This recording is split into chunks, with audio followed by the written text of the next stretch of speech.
syukur melahirkan makam yang tertinggi melibatkan A'udzubillahi minasyaitonir rajim. Bismillahirrahmanirrahim. Alhamdulillah. Wassalatu wassalamu ala nabiyyin la nabiyya ba'dah. Wa ala alihi wa sahbihi wa man tabi'ahu wa walah. Subhanaka la ilma lana illa ma 'allamtana innaka antal alimul hakim. Rabbi yassir wa tu'assir karim. Wa la haula wa la quwwata illa billahil 'aliyyil 'azim. Walhamdulillahi rabbil alamin. Bismillahirrahmanirrahim. Qala al-musannif rahimahullahu ta'ala wa nafa'na wa iyyakum bi'ulumihi fid dharain. Amin ya rabbal alamin. Bismillahirrahmanirrahim. Ke surat 294. Ha? 6.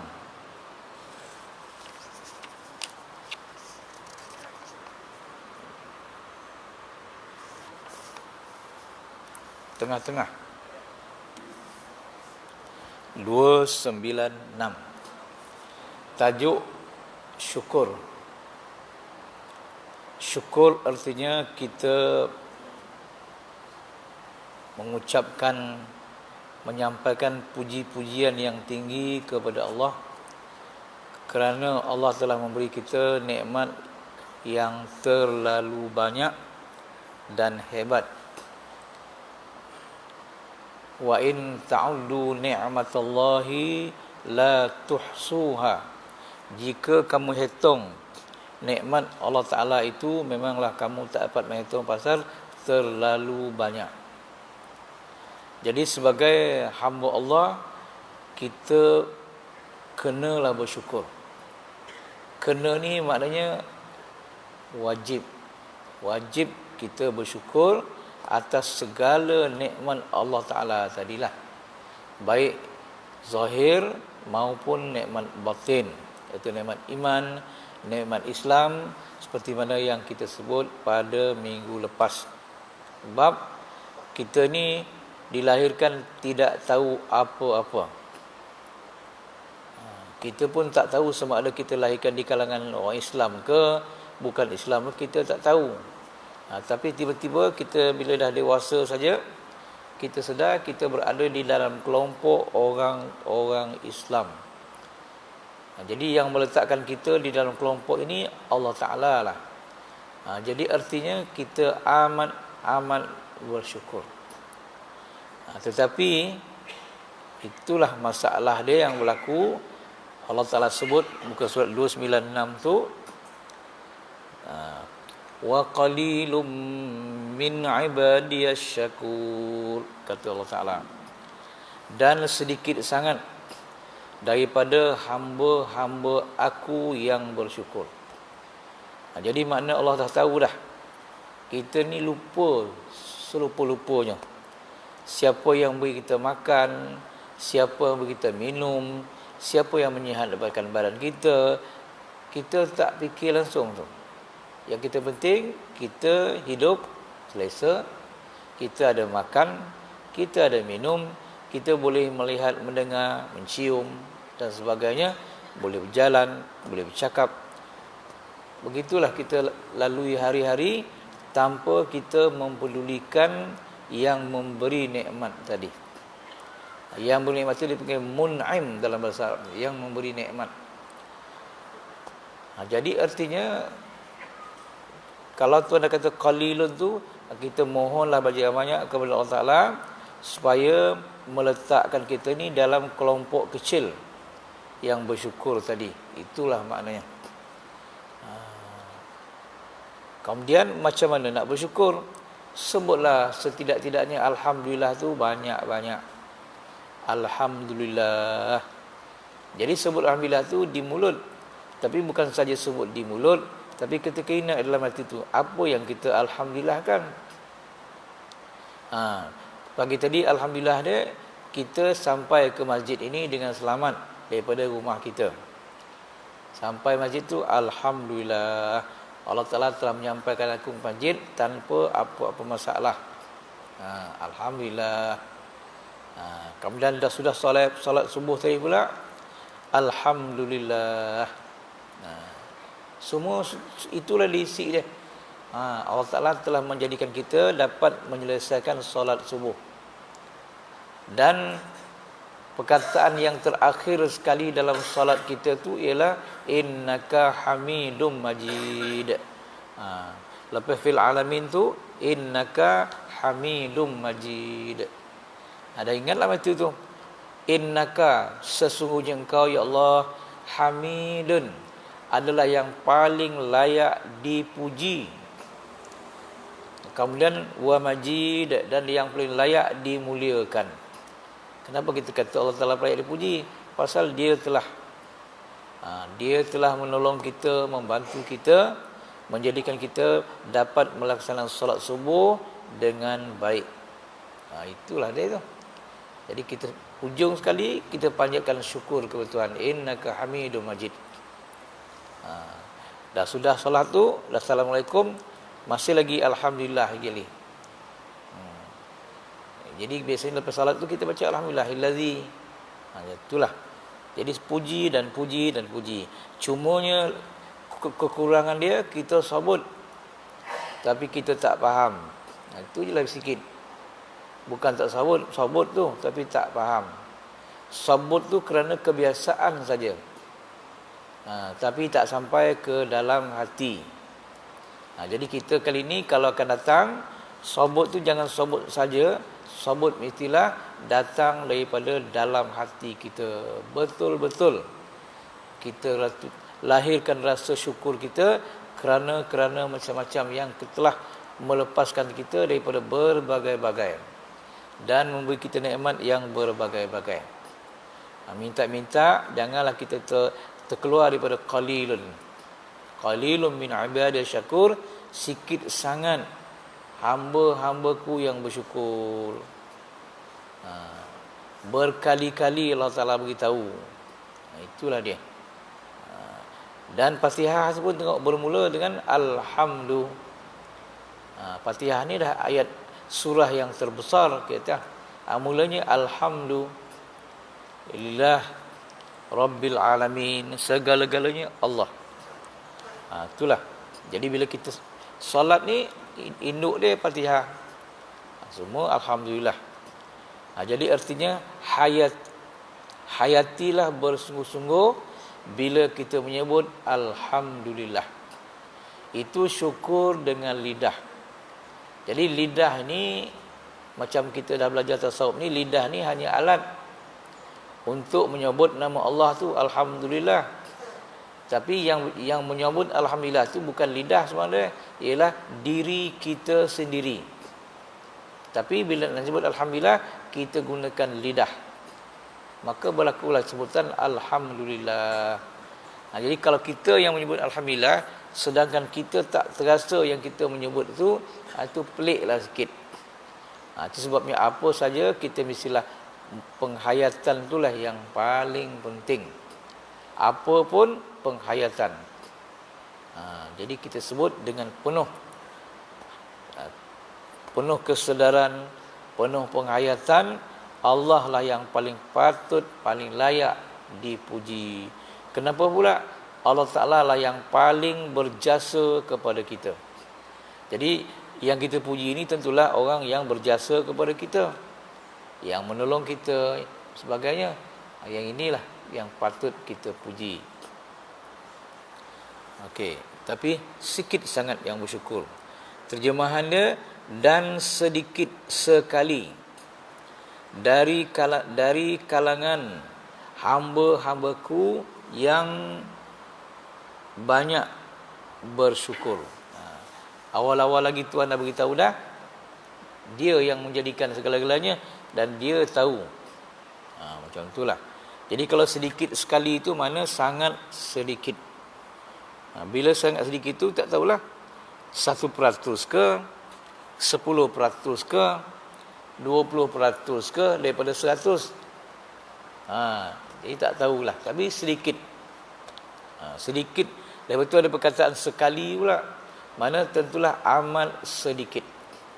Macam itulah. Jadi itulah kita mohon kepada Allah Ta'ala supaya dimasukkannya kita ni di dalam kelompok yang qalil tadi. Biarlah kita menjadi seorang hamba yang bersyukur. Sebutlah Alhamdulillah banyak-banyak. Sikit je Alhamdulillah.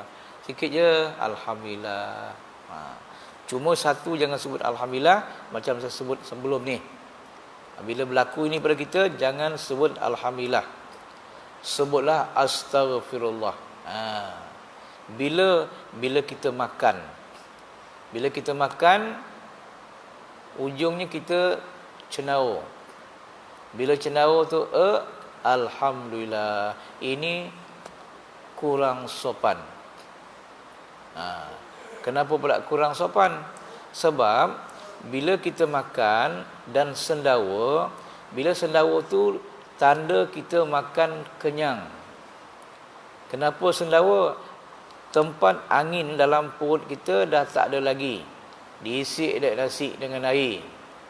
Jadi angin tidak ada lagi tempat dalam usus kita. Jadi terpaksalah keluar. Bila keluar ke atas dipanggil sendawa. Jadi mana sendawa tu kita dah makan kenyang. Sedangkan makan kenyang dilarang oleh Allah Ta'ala. Wala tusrifu. Janganlah kamu berlebih-lebih di dalam makan dan minum. Innahu la yuhibbul musrifin. Bahawa Allah Ta'ala tidak suka kepada orang yang banyak makan, banyak minum. Mana salah lah. Jadi bila kita makan kenyang, sendawa. Bila sendawa, Alhamdulillah. Jadi kita memuji Tuhan kerana telah mengenyangkan kita. Sedangkan mengenyangkan tu salah. Jadi tak cantik lah kalau Alhamdulillah.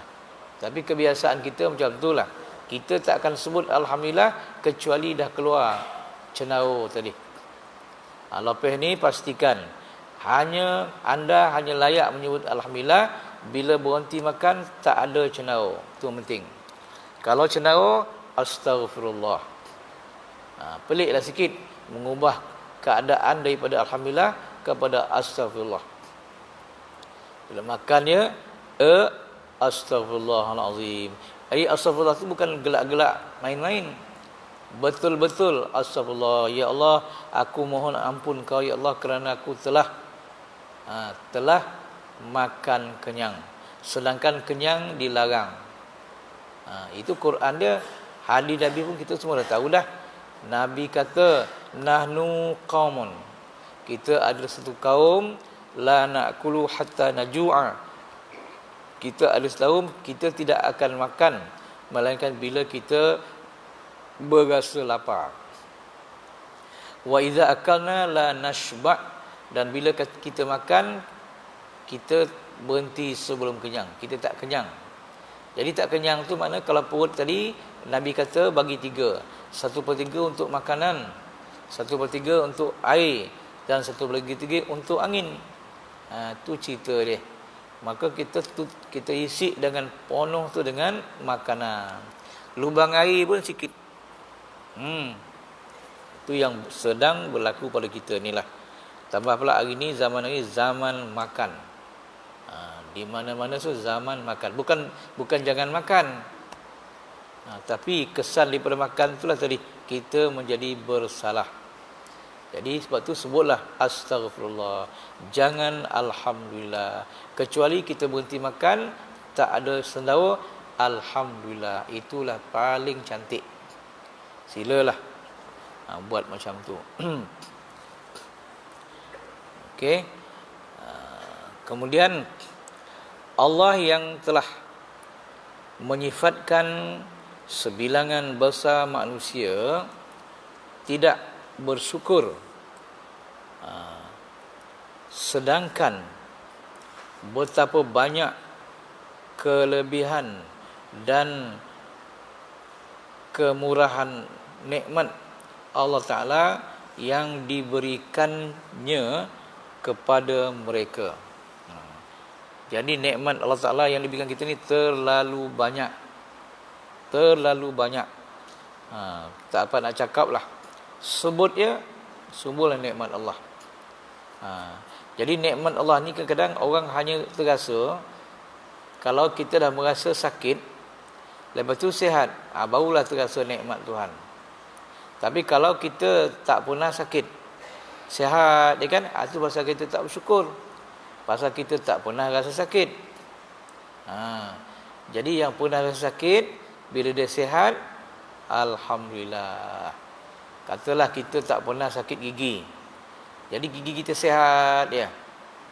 Jadi tak adalah kita alhamdulillah, alhamdulillah, tak ada. Tapi bila sakit gigi sekali, lepas tu elok, alhamdulillah. Ketidak tu hui, tak lolap mata nak tidur, sakit gigi. Jadi kita bila terasa sakit, barulah kita sedar sihat itu amat berharga. Siapa bagi kita sihat? Allah.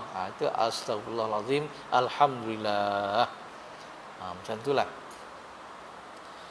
Bila kita lupa alhamdulillah tu, kita minta ampun juga. Kita dah silap tu.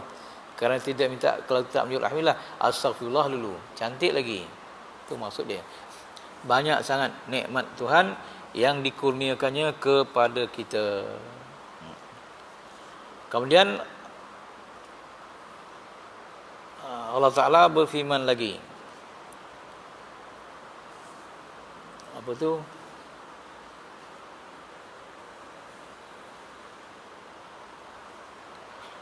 Wa inna rabbaka ladzu fadlin 'alan nas walakin aktsaruhum la yashkurun. Maksud yang summary daripada atas tadi. Wa inna rabbaka, dan bahawa Tuhan kamu, ladzu fadlin, mempunyai banyak kelebihan, alan nasi, atas manusia. Jadi katanya Tuhan beri kelebihan atas manusia ini sangatlah banyak. Sangat banyak. Walakin, dan tetapi, aksaruhum, kebanyakan manusia, la yashkurun, tidak bersyukur mereka itu. Jadi tadi qalilun min ibadash syakur, sikit sangat yang bersyukur. Yang bawah ni Tuhan beritahu nikmat kepada manusia sangat banyak, tetapi manusia tidak tahu, tidak perasan. Di sini katakan la walakin aksarum la yashkur, tapi kebanyakan manusia tidak bersyukur. Pasal bila dah biasa, dia ingat nikmat tu memang sentiasa ada pada kita. Itulah dia. Bila dah sakit, itulah tadi, baru kita sedar. Sebab kalau orang yang tak ada sakit ni, sihat daripada dulu sampai hari ni, jadi alhamdulillah sihat tu memang tak ada dah. Macam itulah. Itu pun kalau masa sebut alhamdulillah, masa bila tu, bila tanya orang, apa khabar? Sihat? Alhamdulillah. Yang saya kata alhamdulillah tu pun bukan alhamdulillah yang betul-betul tu. Itu kebiasaan menyebut alhamdulillah, bukan daripada hati. Itulah. Maksudnya kalau alhamdulillah dari hati, kita sedar betul aku ni sihat, dan yang menjadikan aku ni sihat ialah Allah. Itulah yang kita kena ambil perhatian sangat. Syukur. Kemudian Allah Subhanahu Wa Taala banyak mengingatkan manusia di dalam Al-Quran Al-Karim, Al-Quran Al-Karim, tentang nikmat-nikmat dan anugerahnya yang agung. Dalam Quran Allah sebutlah nikmat-nikmat dia yang agung, macam-macam. Dia telah banyak mengajak kepada bertafakur terhadap alam semesta, agar kita tahu keagungan nikmat serta keindahan ihsannya yang telah meliputi kita, menyebabkan manusia tidak mampu mengira dan menghitung. Semua itu bertujuan supaya kita mensyukuri dengan sebenar-benarnya nikmat Tuhan tadi. Tuhan sebut dalam Quran berbagai-bagai nikmat, banyak sekali. Tapi Itu ada ke semua nikmat Tuhan sebut dalam Quran? Tak ada. Hanya sebahagian itu. Tapi itu pun cukup banyak. Yang besar-besar tu. Dan kita pun berdasarkan nikmat tadi pun, kita pun dalam Fatihah tu ada perkataan an'amta alaihim. Kita minta juga yang tu. Kita minta Allah Ta'ala beri kita petunjuk ke arah Islam yang lurus ni. Kita minta lah dalam Fatihah tu, ihdinas siratal mustaqim. Ya Allah, tunjukkanlah kami jalan yang lurus, jalan yang benar. Inilah dia jalan-jalan peraturan-peraturan dalam Islam kita ni. Jadi Tuhan dah terima doa kita dan kita berada di dalam kelompok orang Islam. Walaupun duduk dalam kelompok orang Islam, tak cukup lagi jalan yang lurus tadi. Kita minta lagi jalan yang lurus macam mana? Siratal ladzina, jalan-jalan yang an'amta. Itu perkataan nikmat tadi. An'amta, yang engkau telah beri nikmat. Kita minta lagi jalan-jalan yang telah kau beri nikmat. Kepada siapa contohnya? Alaihim, atas mereka itu. Him tu siapa dia? Nabi-nabi, rasul, siddiqin, syuhada, salihin. Tu dia orang-orang dia. Dalam tafsir dia sebut macam itulah. Jadi kita minta Allah Ta'ala beri kita petunjuk macam mana dia beri petunjuk kepada nabi-nabi dan rasul. Hebat. Dan macam mana Allah Ta'ala telah memberi petunjuk kepada siddiqin. Siddiqin itu mana? Orang-orang yang benar. Jadi yang benar tu macam mana? Macam Abu Bakar As-Siddiq. Jadi orang yang dapat gelaran As-Siddiq mula-mula tu Abu Bakar lah. Jadi mana-mana orang yang hatinya macam Abu Bakar As-Siddiq dipanggillah siddiqin. Itu dia. Wasyuhada, dan orang-orang yang mati syahid, berjuang jiwa dan raga untuk meninggikan kalimah Allah. Wassalihin, dan orang-orang yang soleh. Jadi itu semua orang-orang tu Allah Ta'ala telah beri dia nikmat. Nikmat iman, nikmat kekuatan, dan nikmat berbagai-bagai nikmat. Itulah nikmat yang kita minta daripada Allah Ta'ala supaya beri nikmat tu ke kita pula. Tak dapat nikmat Nabi, nikmat siddiqin. Tak dapat siddiqin, syuhada. Tak dapat pahala syuhada, dapat pahala solihin pun, itu pun dah bukan main hebat. Tapi kita baca Fatihah, tapi kita tak ambil tahu lah tu hal tu. Yang penting kita baca ada berbunyi waladhdallin, kita pun sujud rokok lah. Apa kita baca memang tak masuk dalam kepala. Jadi fikir-fikirlah tu. Kita minta nikmat-nikmat yang telah Tuhan pernah bagi kepada orang-orang tadi. Bila sebutnya alaihim tu nabi, nabi, siddiqin, syuhada, salihin. Selalu kita fikir nabi, siddiqin, syuhada, salihin. Macam itulah. Orang-orang ni telah dipilih oleh Allah Ta'ala untuk menerima iman, nikmat. Nikmat yang paling baik orang ni pun nikmat apa tu? Nikmat iman itulah yang paling kuat. Dia takkan jadi Nabi melainkan imannya sangat hebat. Orang tu tidak dipilih oleh Allah Ta'ala sebagai siddiq melainkan hebat. Allah Ta'ala tak pilih orang tu jadi syuhada, mati syahid dalam perang, melainkan pilihan Allah. Atau orang soleh, bukan orang nama soleh. Orang nama soleh ramai, tapi soleh itu sifat dia, berilmu dan beramal. Itulah orang soleh, berilmu dan beramal, ilmu yang lengkap. Itulah dia. Ihdinas siratal mustaqim. Okay. Allah Ta'ala berfirman lagi, wallahu akhrajakum min butuni ummahatikum la ta'lamuna syai'an wa ja'ala lakumus sam'a wal absara wal af'idata la'allakum tashkurun. Ujungnya. Ini antara ayat yang memperingatkan kita. Kamu kalau lupa, tak sedar, Tuhan ingatkan. Wallahu, dan Allah Ta'ala lah akhrajakum, yang telah mengeluarkan kamu, min, daripada, butuni, perut-perut, ummahatikum, ibu-ibu kamu. Jadi Allah Ta'ala lah yang mengeluarkan kita daripada perut ibu kita. Berarti ibu kita bersalin lah, dan kita pun lahirlah. Tiap-tiap kita ni semua dilahirkan. Jadi bila kita lahirkan tu, apa yang kita tahu? Tuhan kata, la ta'lamuna syai'an, yang kamu tidak tahu langsung apa-apa. La ta'lamuna syai'an, tidak mengetahui sesuatu.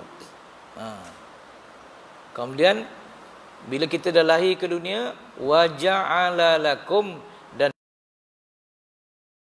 Dia telah memberikan kamu as-sam'a, pendengaran, wal absara, penglihatan, wal afidah, dan hati, la'allakum tashkurun.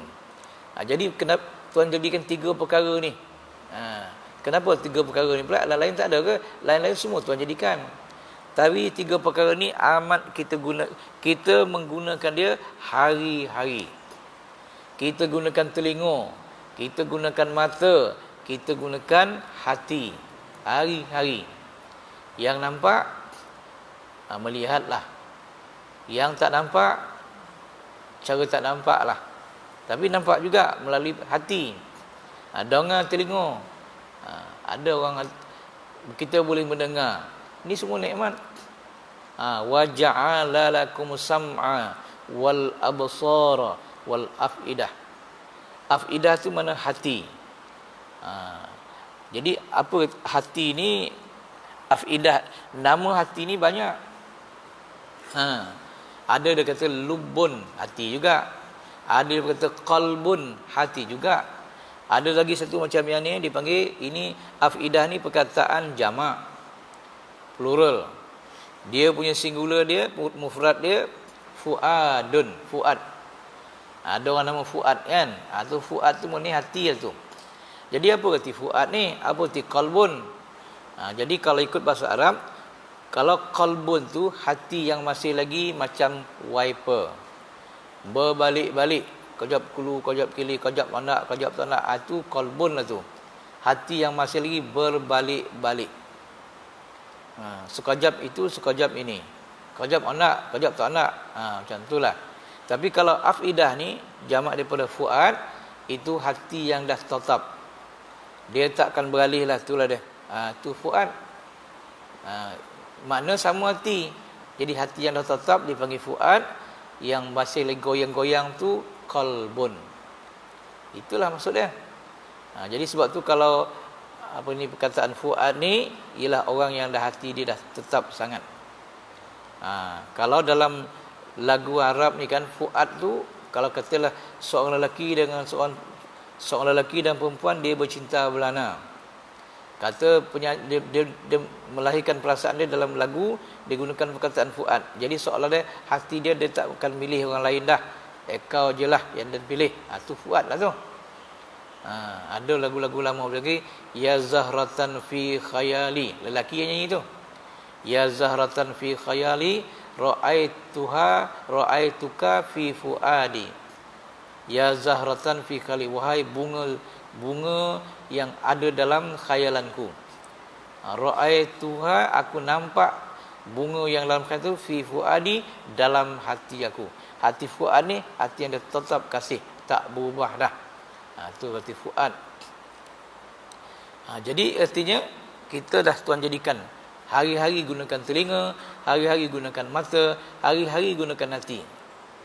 Jadi bila kita dah ada hati tu, ada telinga, ada mata, ada hati, tak gunakan dengan baik, suatu kesalahan.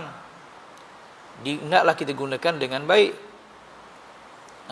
Digunakan baik dan kita kena bersyukur. Tapi kita tak juga bersyukur.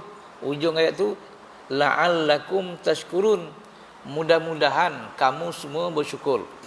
Bila mudah-mudahan tu pasti ke? Tidak pasti. Mudah-mudahan bersyukur. Artinya tidak juga bersyukur. Berat sangat. Jadi 3 perkara ni, dengar, lihat, hati ni, kalau kita dah guna pakai hari, kita tak bersyukur. Satu kesilapan. Satu. Yang kedua, perkara yang sama, telinga, mata, hati, salah guna pula. Bila salah guna pula, mana kita bukan hanya tak bersyukur, lagi teruk menyalahgunakan nikmat Allah. Bila menyalahgunakan nikmat Allah tu, jawabnya di akhirat besok pasti masuk neraka. Itu maksud dia. Bahkan Allah Ta'ala dah sebut pun dalam Quran, orang yang ada telinga, ada mata, ada hati, tidak guna kepada kebaikan, orang ini lagi sosek pada binatang, macam binatang, dan lagi sosek pada binatang. Kata Allah Ta'ala, nampak, benda tu baik kat kita, tapi salah guna. Kita ni layak dipanggil binatang. Allah Ta'ala sebut dalam Quran, Allah Ta'ala berfirman, وَلَقَدْ ذَرَأْنَا لِجَهَنَّمَ كَثِيرًا مِنَ الْجِنِّ وَالْإِنسِ. Walaqad zara'na, dan sesungguhnya kami humbankan, li jahannama, ke dalam neraka jahanam, kasiram, kebanyakannya, minal jinni, daripada jin, wal ins, dan manusia. Jin mana, manusia mana yang dihumbankan Allah Ta'ala ke dalam neraka jahanam? Lahum qulubun, mereka ada hati, afidah tu, la yafqahuna biha, tapi tidak menggunakan hati itu kepada perkara yang sepatutnya kita gunakan. Tuhan katakan qulubun. Kenapa pakai qulubun? Qulubun tu hati dia masih lagi berbalik-balik. Jadi kita ada hati, kita tak gunakan hati itu untuk tujuan yang sebenarnya. Antaranya mengingati Allah, mengingati nikmat Allah, mensyukuri nikmat Allah. Itulah dia hati. Dia tak sampai ke fuad lagi, baru sampai qalbun saja. Salah guna hati tadi, khayal dalam hati itu mengingatkan benda-benda yang tak sepatutnya, khayal pula benda-benda negatif. Macam-macam lah.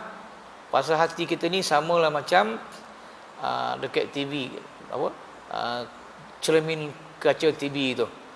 Lepas gambar keluar ni, gambar ni pula keluar. Lepas gambar ni keluar, gambar ni pula keluar. Itulah yang ada pada hati kita ni. Jadi kita dah salah guna. Sepatutnya kita gunakan untuk Allah, tapi kita gunakan untuk benda lain. Itu dah salah sangat. Itu Tuhan campakkan kita dalam neraka jahanam. Na'udzubillah.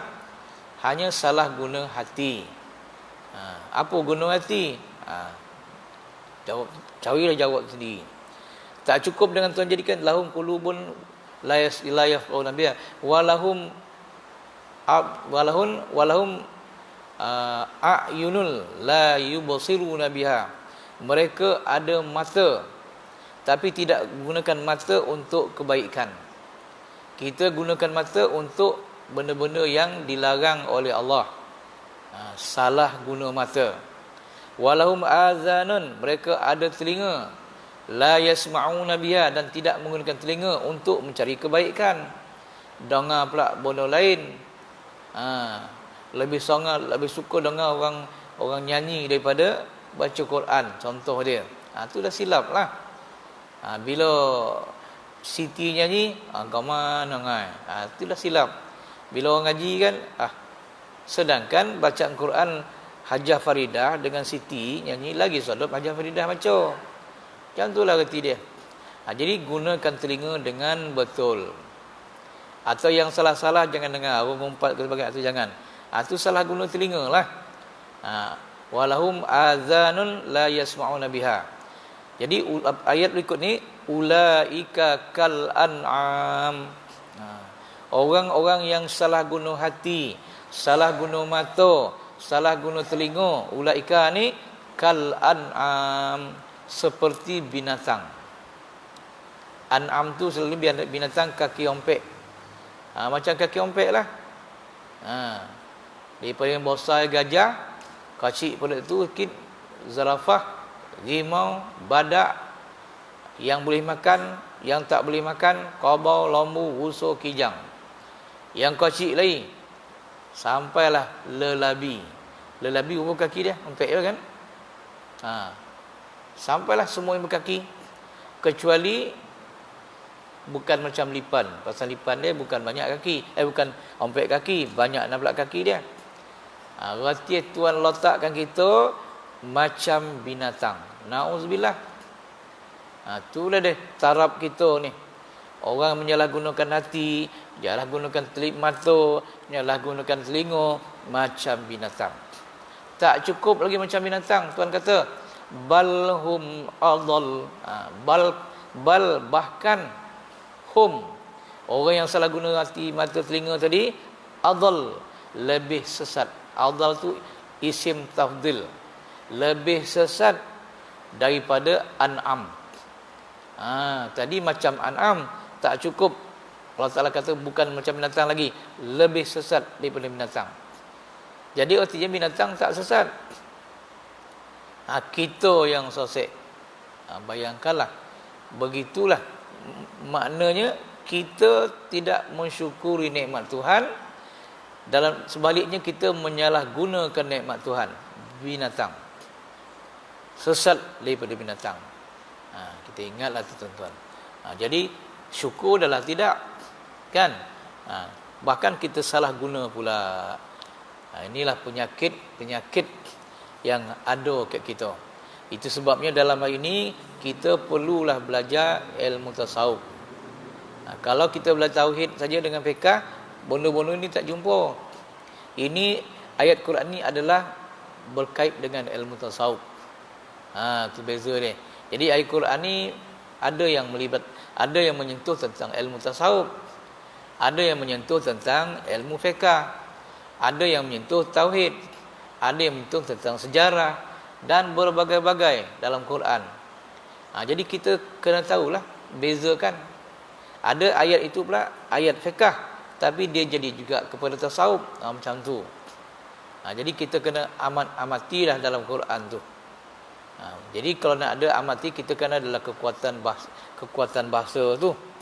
Contohnya lah, dia ayat tu asalnya ayat untuk ilmu fiqh, tapi kepada tasawuf tentulah lebih baik. Contohnya, zaman Nabi dulu, arak ini hukumnya memanglah asalnya boleh minum. Asalnya boleh minum. Minumlah arak. Minumlah benda mabukkan, tak salah awal-awal Islam. Cuma Allah Ta'ala beringat peringkat pertama dia, benda-benda ni, khamar ni ada kebaikan dia dan ada keburukan dia, kata Allah Ta'ala dalam Quran. Tetapi keburukannya lebih besar daripada kebaikannya. Itu peringatan Allah Ta'ala kepada orang Islam zaman Nabi dulu. Berarti boleh minum. Tapi yang buruk dia lebih banyak. Cuma diberitahu saja, bukan larang. Beritahu je. Kemudian habis peringkat pertama, datanglah peringkat kedua. Boleh minum lagi. Tapi bila kamu mabuk atau berdengung, jangan solat. Maka datanglah ayat Quran yang bunyi, la taqrabus salata wa antum sukara hatta ta'lamu ma taqulun. Itu Quran dia. La taqrabus salah. Jangan kamu hampiri solat, semayang. Berarti jangan semayanglah. Hatta ta'lamu ma taqulun, hingga kamu wa antum sukara, sedangkan kamu di dalam keadaan mabuk. Berarti masa tu boleh minum arak. Dah minum tu kalau mabuk, jangan semayang dulu. Dah berhenti mabuk tu semayang. Berarti boleh lagi minum arak. Jadi semayang bila hatta ta'lamu ma taqulun, hingga kamu tahu apa yang kamu cakap. Mana tak adalah mabuk lagi, baru semayang. Kemudian itu ayat fiqh. Kemudian yang larangan dipenuh, barulah innamal khamru wal maisir wal ansab wal azlam rijsun min amali syaitan fajtanibuhu la'alakum apa? Okey. Innamal khamru, baunya khamar, wal maisir, dan perjudian, wal ansab, dan menenung nasib dan berhala, rijsun min amali syaitan, satu benda yang tak baik daripada amalan syaitan. Jadi itu kemudian fajtanibuhu, hendaklah kamu jauhi. Inilah baru dilarang, tidak boleh lagi minum arak. 3 tahap baru. Jadi ayat tadi, ayat yang saya baca tadi, ayat tu berhubung dengan solat. Fiqh lah. Jangan sembahyang kalau kamu mabuk. Mabuk ni mana akal kita tak waras. Dah elok akal kita baru solat. Itu ayat tu. Sekarang ni bab arak ni tak ada lagi dah ayat-ayat baru dah. Yang penting arak haram. Tu dia. Sembahyang tak sembahyang cerita lain. Tak boleh minum arak. Itu pekah.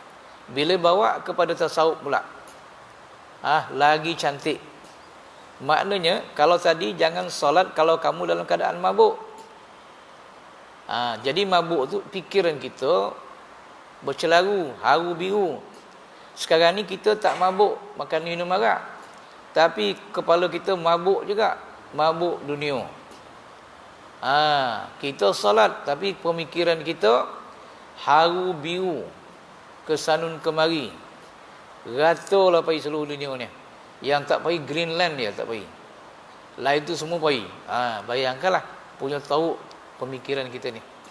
Jadi makna sekarang ni anda sembahyang tapi macam sembahyang orang mabuk.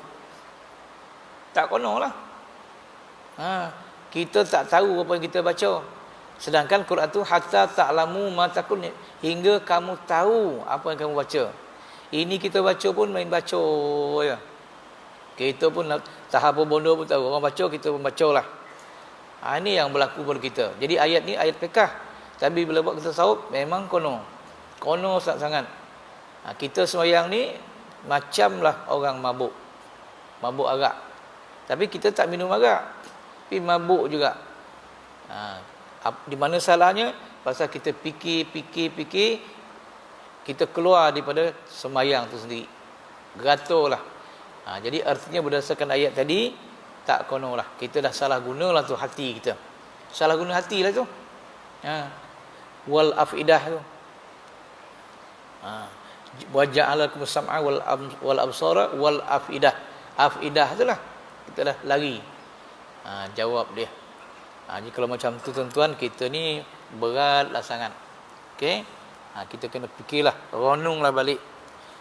Buatlah yang terbaik. Terjemahan dia. Dan Allah mengeluarkan kamu dari perut ibu kamu dalam keadaan tidak mengetahui sesuatu pun, dan Dia menjadikan bagi kamu pandangan telinga dulu, pendengaran, lepas tu penglihatan. Dia terjemah salah letak, dan hati agar kamu bersyukur. Jadi kita syukurlah nikmat telinga, nikmat mata, nikmat hati. Tapi tak ada je. Jadi artinya kita dah gagal lah di sini. Tuhan ingatkan kita balik. La'allakum tashkurun. Nampak? Jadi artinya peringatan Allah Ta'ala ni kita jaga dah elok.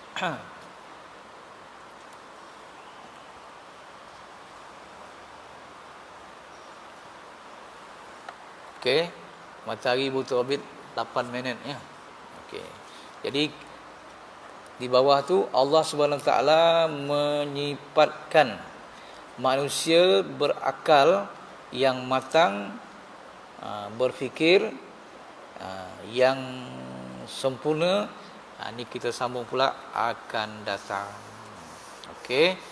Mudah-mudahan tuan-tuan menghayati apa yang dalam kitab ni, kita pakailah, gunalah, bersyukurlah insya-Allah. Okey, itu saja. Jumpa lagi. Wabillahi taufiq wal hidayah. Wassalamualaikum warahmatullahi wabarakatuh.